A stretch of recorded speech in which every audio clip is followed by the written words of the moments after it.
होते हैं उनका शरीर धीरे धीरे रिपेयर होने लगता है और उन्हें बेसिक ह्यूमन फंक्शंस वापस मिलने लगते हैं, जैसे आवाज निकालना। लेकिन इसके लिए कम से कम 1 स्टार ज़ॉम्बी होना जरूरी होता है। अभी जो ज़ॉम्बी हैं वे बिना लेवल के हैं, उनकी ताकत थोड़ी ज्यादा होती है और हड्डियां सख्त होती हैं, लेकिन उन्हें हराना मुश्किल नहीं होता। यहाँ तक कि आम इंसान भी उन्हें मार सकता है। लेकिन जब वे इंसानी मांस खाकर खुद को रिपेयर कर लेते हैं तो उनकी स्पीड और स्ट्रेंथ बढ़ जाती है और वे ह्यूमन लाइक कॉम्बैट भी इस्तेमाल करने लगते हैं। तब वे 1 स्टार ज़ॉम्बीज यानी मीट ईटर्स बन जाते हैं और उन्हें हराने के लिए कम से कम कॉपर स्किन रियल्म चाहिए होता है। यह जगह अब सुरक्षित नहीं है, तुम कार में वापस जाओ। अगर सिर्फ सामने वाले ज़ॉम्बी होते तो ठीक है, लेकिन अगर 2 स्टार ज़ॉम्बी आ गया तो हम खतरे में पड़ जाएंगे। मैं अभी सिर्फ कॉपर स्किन रियल्म में हूँ और ज़ॉम्बीज से लड़ने के लिए आयरन बोन रियल्म चाहिए। लेकिन अभी अपोकलिप्स को शुरू हुए सिर्फ 5-6 दिन ही हुए हैं, इसलिए ज़ॉम्बीज इतनी जल्दी इवॉल्व नहीं होने चाहिए। मैंने आओ चिंग को गाड़ी में भेज दिया और ह्यूमन ड्रैगन फॉर्म में स्टील की छड़ लेकर आवाज की दिशा में बढ़ गया। पास जाकर देखा तो एक पुराना टूटा हुआ मंदिर था जो पहाड़ी इलाके में था और बहुत जर्जर हालत में था। पक्का ये दुनियावी बिजनेस की पैकेजिंग वाला टाओइस्ट टेंपल नहीं है। यहाँ सच में असली टाओइस्ट प्रीस्ट होंगे। मेरे चेहरे पर काली लकीरें पड़ गईं। इतना बड़ा गंजा सिर और मेंटल क्वालिटी इतनी कमजोर। मैं पैर उठाकर टाओइस्ट टेंपल में घुसने ही वाला था कि तभी मुख्य हॉल की जर्जर दीवार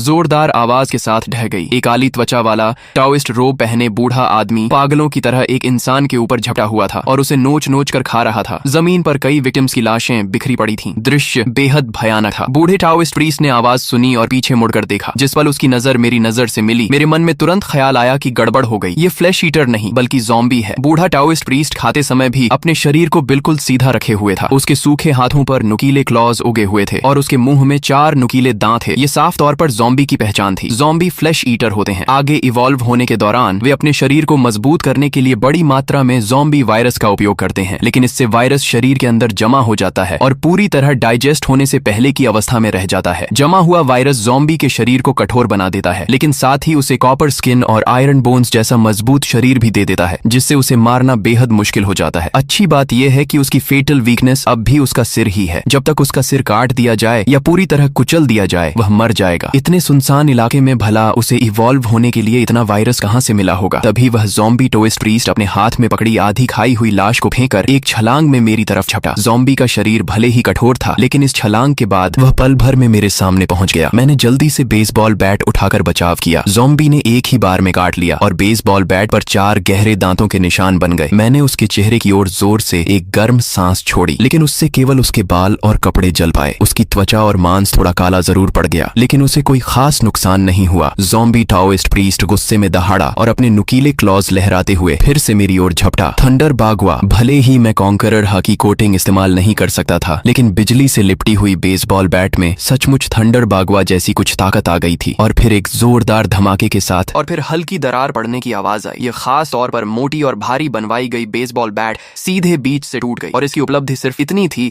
कि उसने ज़ॉम्बी की खोपड़ी में एक छोटी सी दरार डाल दी। ज़ॉम्बी टाओइस्ट प्रीस्ट ने फिर एक दहाड़ लगाई और अपने सड़े हुए बदबूदार नुकीले दांत दिखाते हुए मेरी तरफ झपटा। आओ चिंग, जमीन के अंदर घुस जाओ। जब तक मैं इसे मार न दूं बाहर मत निकलना। मैंने सोचा था कि यह सिर्फ एक फ्लैश कॉर्प्स होगा, लेकिन यह तो 2 सितारा ज़ॉम्बी निकला। ऐसे ज़ॉम्बी के पास भयानक ताकत, कॉपर स्किन और आयरन बोन्स होते हैं। मानव सभ्यता के आर्मर्ड व्हीकल्स भी इसके सामने बेकार हैं। आओ चिंग जानता था कि वह मेरी मदद नहीं कर सकता, इसलिए तुरंत ट्रेजर माउस में बदलकर जमीन के अंदर घुस गया। इस समय मैं थोड़ा हाँफ रहा था। लगातार 2 बार हीट ब्रेथ और बिजली की शक्ति का इस्तेमाल करने से मेरी स्टैमिना तेजी से खत्म हो रही थी। ऊपर से अभी अभी के प्रहार ने मेरे शरीर के अंदर ब्लड एनर्जी को भी उथल पुथल कर दिया था। ज़ॉम्बी टाओइस्ट प्रीस्ट ने फिर छलांग लगाई और पल भर में मेरे करीब पहुंच गया। उसकी 10 काली सूखी उंगलियां नुकीले क्लॉज की तरह सीधे मेरी ओर बढ़ी। मैंने जोर से दहाड़ लगाई और अपने ड्रैगन क्लॉज से उसकी कलाई पकड़ ली। दोनों के बीच ताकत की सीधी टक्कर शुरू हो गई। हालांकि यह ज़ॉम्बी 2 सितारा स्तर तक पहुंच चुका था और सिद्धांत रूप से इसे टक्कर देने के लिए इंसानों को आयरन बोन रेल्म में होना चाहिए था, लेकिन एज्योर ड्रैगन द्वारा मजबूत किए गए शरीर की बदौलत मैं कुछ समय तक उससे बराबरी कर पा रहा था। दोनों जमे हुए थे कि तभी ज़ॉम्बी ने अचानक अपना सिर आगे बढ़ाया। मैंने दिल कठोर किया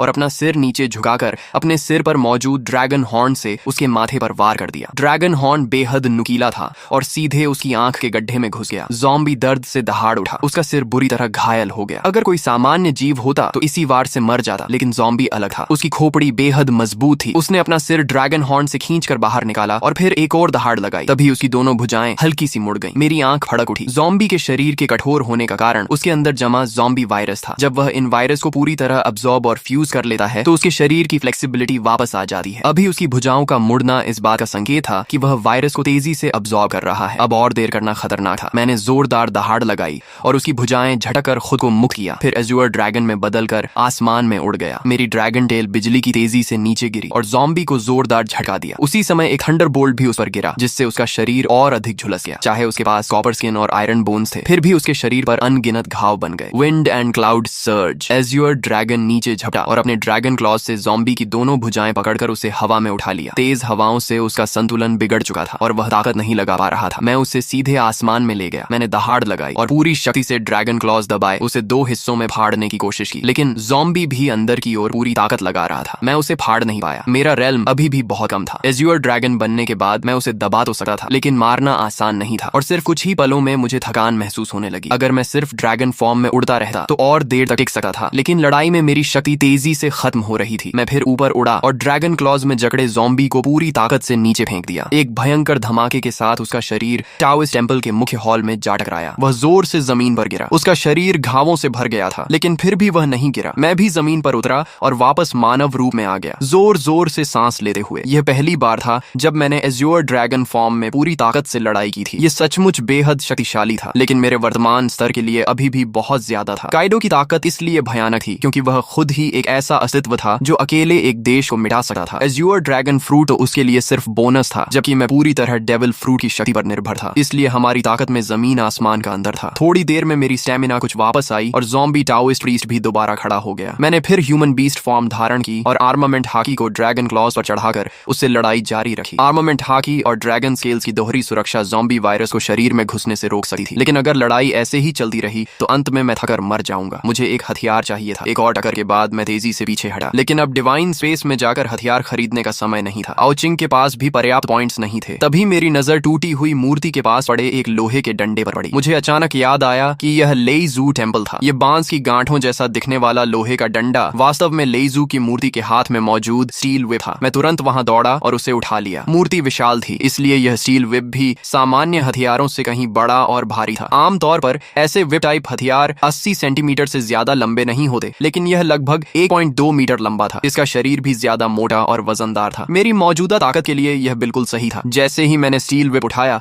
ज़ॉम्बी टाओइस्ट प्रीस्ट फिर से मेरी ओर टूट पड़ा। उसका शरीर लगभग बिखर चुका था, लेकिन उसकी आक्रामकता अब भी कम नहीं हुई थी। मैंने अपनी पूरी शक्ति से अंतिम प्रहार किया। इसके बाद मैं ह्यूमन बीस्ट फॉर्म से बाहर निकल आया। मेरे हाथों में इतनी ताकत नहीं बची थी कि उस भारी स्टील व्हिप को पकड़े रख सकूं। मैंने उसे जमीन पर गिरा दिया और पूरे शरीर में असहनीय दर्द और कमजोरी महसूस होने लगी। जमीन के नीचे छिपा आओ छिंग जब लड़ाई की आवाजें बंद हुई तो सावधानी से बाहर निकला। मुझे जमीन पर बैठा हांफते देकर वह दौड़ कर आया और मुझे रैट मीट तथा फ्रेश वाटर लाकर दिया। थोड़ी देर आराम करने के बाद हम दोनों टूटे हुए टोइस टेम्पल के अंदर गए। प्रवेश द्वार पर मिला वह गंजा आदमी लड़ाई के प्रभाव में पहले ही मर चुका था। मंदिर के अंदर हर जगह टूटी हुई मूर्तियां और बिखरे हुए सामान पड़े थे। जमीन पर कई विक्टिम्स की लाशें थीं। पीछे का हॉल वह जगह थी जहां बूढ़ा टाओइस्ट प्रीस्ट रहा करता था। मुख्य हॉल ढहने के बावजूद यह हिस्सा अब भी सही सलामत था। यहाँ सुरक्षित होना चाहिए। मैंने फैसला किया कि आज रात यहीं आराम करेंगे। मैंने आर्मर्ड व्हीकल को दरवाजे के सामने खड़ा कर दिया ताकि कोई इंसान या ज़ॉम्बी अंदर ना आ सके। फिर एक कुर्सी लेकर आंगन में बैठ गया और रात के आसमान को देखने लगा। तभी मेरे मन में एक विचार आया और मेरी चेतना डिवाइन स्पेस में प्रवेश कर गई। चूंकि तुम पहले व्यक्ति हो जिसने स्टार रैंक ज़ॉम्बी को मारा है, तुम्हें एक रिवॉर्ड मिलेगा। और क्योंकि तुमने अपोकलिप्स शुरू होने के 10 दिनों के भीतर स्टार रैंक ज़ॉम्बी को मारा है, रिवॉर्ड क्वालिटी बढ़ा दी गई है। साथ ही तुमने सीधे 2 स्टार ज़ॉम्बी का वध किया है, इसलिए रिवॉर्ड क्वालिटी एक बार फिर बढ़ाई गई है। कृपया नीचे दिए गए 3 टाइटल्स में से एक चुनो। टाइटल। ये सुनते ही मैं उत्साहित हो गया। टैलेंट की तरह ही टाइटल भी बेहद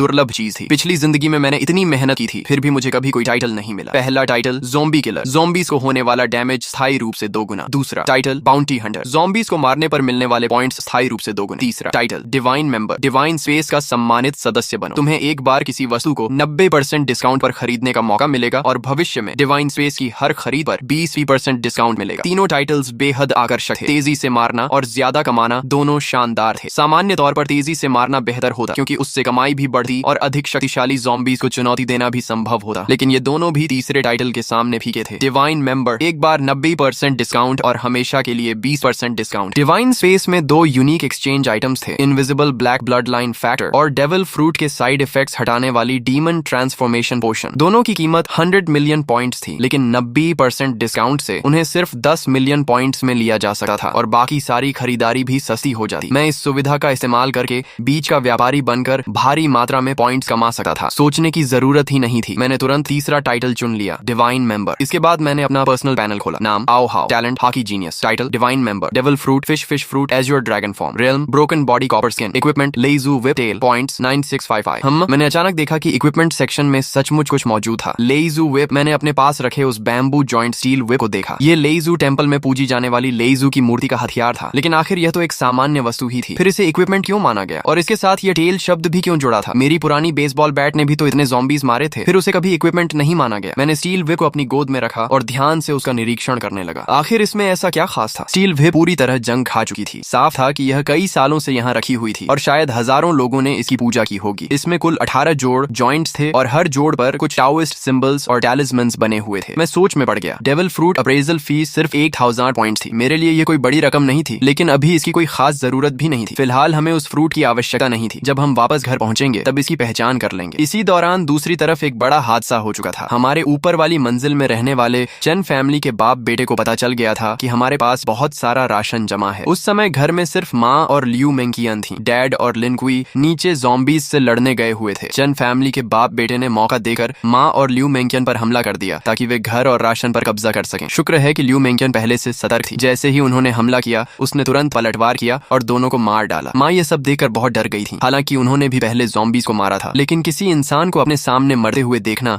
उनके लिए बिल्कुल अलग अनुभव था। जब लिन कुई वापस लौटा और उसे पूरी बात पता चली तो वह गुस्से से आग बबूला हो गया। उसने पहले ही वादा किया था कि वह बॉस की फैमिली को किसी भी कीमत पर नुकसान नहीं होने देगा। गुस्से में उसने सीधे चैन फैमिली का दरवाजा तोड़ दिया। लिन कुई की रूथलेसनेस देकर मैं भी हैरान रह गया। उसने कहा कि वह लकड़ियां इकट्ठा करके सीढ़ियों को ब्लॉक कर देगा ताकि एक मजबूत डिफेंस सिस्टम बनाया जा सके। लिन कुई पहले एक साधारण आदमी था, लेकिन एपोकलिप्स के दौरान उसके पिता एक इन्फेक्टेड ज़ोंबी द्वारा मारे गए थे। किसी तरह अपनी जान बचाकर वह अपनी गाड़ी में भाग निकला और बियॉन्ड सिटी पहुंच गया। इसलिए अब उसे किसी रिश्तेदार या परिवार की चिंता नहीं थी। इस बीच लियू मेंकियन अपने परिवार के बारे में सोच रही थी। उसके माता पिता हमेशा कहते थे कि उसे अपने बड़े भाई की मदद करनी चाहिए। उसके भाई की शादी होने वाली थी और लड़की वालों की शर्त थी कि लड़के के पास अपना घर होना चाहिए। इसलिए लियू मेंकियन ने अभी अभी जो घर खरीदा था, उसके माता पिता चाहते थे कि वह उस घर को अपने भाई के नाम ट्रांसफर कर दे। लेकिन जिस दिन वह प्रॉपर्टी ट्रांसफर करवाने जा रही थी, उसी दिन एपोकलिप्स शुरू हो गया। उसने उस अफरा तफरी का फायदा उठाकर किसी तरह वहां से भागकर अपनी जान बचाई। अब उसे बिल्कुल नहीं पता था कि उसके माता पिता और भाई किस हालत में हैं, और सच कहें तो अब उसे इस बात की भी ज्यादा परवाह नहीं थी कि वे जीवित हैं या मर चुके हैं। तो भाई लोग, फिलहाल इस स्टोरी के आगे के पार्ट्स अभी तक नहीं आए हैं। जैसे ही आगे के न्यू पार्ट्स आएंगे, मैं उन्हें इसी चैनल पर अपलोड कर दूंगा। अगर आपको ये स्टोरी पसंद आई हो तो वीडियो को लाइक कर दो, चैनल को सब्सक्राइब कर लो और बेल आइकॉन ऑन कर लो ताकि अगला पार्ट आते ही आपको सबसे पहले मिल सके। मिलते हैं नेक्स्ट पार्ट में।